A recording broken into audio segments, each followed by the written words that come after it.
I'm being bullied, and the freaks who are doing it are threatening to come to my house. I begged them not to. They don't understand. I'm the only remotely normal person in my family. My dad's a serial killer. My mom's a total psycho. My brother's a sociopath. And me? I'm just trying to survive. I dragged myself home, feeling like I was carrying the weight of the world. My dad answered the door. He was wearing an apron and had the sickeningly sweet smile plastered on his face. Hey, sweetie, I made you some after-school snacks. His smile widened. It sent shivers down my spine. His apron was covered in bloodstains. Fresh bloodstains. Clearly, it had just been splattered there. Dad followed my horrified gaze and chuckled. Oops, I got the apron dirty again. Your mom's gonna kill me. I nervously took off my shoes and stepped inside. There was a young woman tied to a chair. Her hair was a mess, her face was covered in blood, and her lips were sewn shut. She saw me and started making these desperate, muffled noises, her eyes pleading for help. I flinched and looked away. This lady, Dad said in this gentle voice, she abandoned her daughter, who wasn't even 5 years old, to go fool around with some guy. That poor kid got run over, a bloody mess. Can you imagine how much she suffered? I sat on the couch, stiff as a board, trying not to look at the woman. A few seconds later, a blood-curdling scream ripped through the air. It went on for what felt like forever, before finally fading away. Dad took off his glasses, wiped the blood off the lenses, and smiled at me. Honey, I'm gonna cut this lady up into little pieces now, so it might be a little gross. Why don't you go to your room? I practically sprinted to my room. I heard Dad sigh behind me. He muttered, I don't know why she isn't more like us. I was shaking like a leaf. My whole body was covered in cold sweat. This wasn't the first time I'd seen Dad kill someone. The first time he did it in front of me, I was 5. He sliced a guy's throat open while I watched. He said the guy had abused his wife for years, driven her to suicide, and he hadn't faced any consequences. So, Dad was taking care of it. I took a deep breath, trying to calm myself down. But what really had me on edge was tomorrow night. Those jerks, who were always bullying me, were coming to my house. Just thinking about their faces made my stomach cramp. I begged them not to come, but they just grabbed my hair, slapped me around, and laughed, saying they wanted to see what kind of freak show raised a loser like me. They have no idea. Nobody who's ever come to my house has ever left alive. The doorbell rang. I opened the door and there was my mom. She has this really innocent, pretty face, but I know how messed up she is. Mom smiled at me. Take off your clothes, Mom. I pleaded, but I did what she said, and I started to shake as I took my clothes off, revealing all the scars and bruises on my body. Who did this?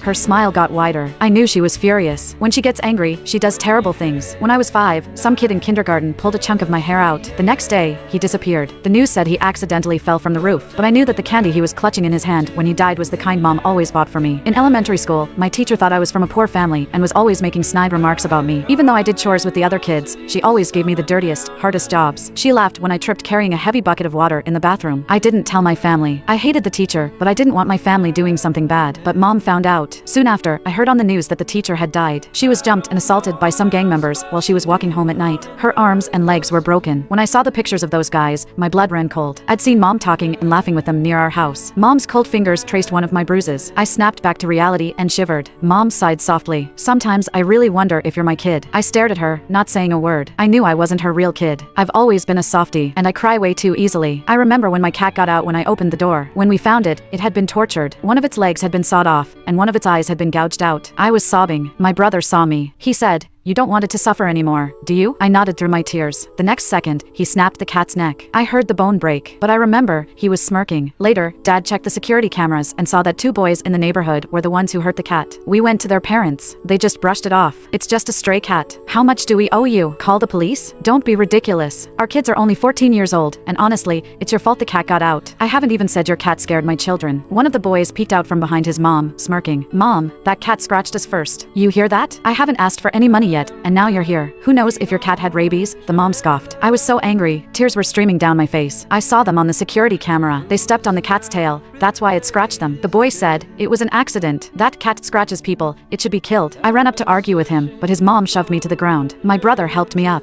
He said, "Yeah, a creature that scratches people should be killed." His voice was icy. Mom and Dad didn't say anything, just smiled at the woman and her kid. The woman seemed nervous, like she wasn't used to parents who wouldn't argue with her. She told us to leave. A few days later, I woke up crying. I went to the kitchen to get some water. The front door opened. I saw my brother walk in. His face was hidden in the shadows. I smelled blood. There was a red stain on his jacket. "Bro, what did you do?" I asked, shaking. I already knew the answer. He grinned. "I took care of some creatures that scratch." The next day, the police came to our neighborhood. The 2 boys had been gutted. Their insides were everywhere. That's my family. They act like they care, but they scare me. Mom pinched my cheek. "What are you thinking about?" I was just saying that. "You're my precious baby. Honey, I got a letter in the mailbox for you." Mom handed me an envelope. I opened it. My eyes widened, and my whole body seized up. It was a photo. It showed me on the ground, people kicking me. The bullies were pouring glue on my head. They were laughing. I remembered what they said. Bitches don't deserve to have pretty hair. I remembered the pain of their heels on my stomach. There was a sentence on the back of the photo, "We're excited to come to your house and see how the bitches live." At the end, they drew a smiley face. Sweat dripped from my forehead. I tried to hide the photo behind my back. but Mom took it. I watched her. Her expression didn't change. She was still smiling. Honey, did they do this to you? Is that why you cut your hair? I nodded, pressing my face against her hand. Mom, please. I can transfer schools. We can tell the teachers. I'll make them leave me alone. Don't hurt them. I begged. Whenever I made Mom angry, this would work.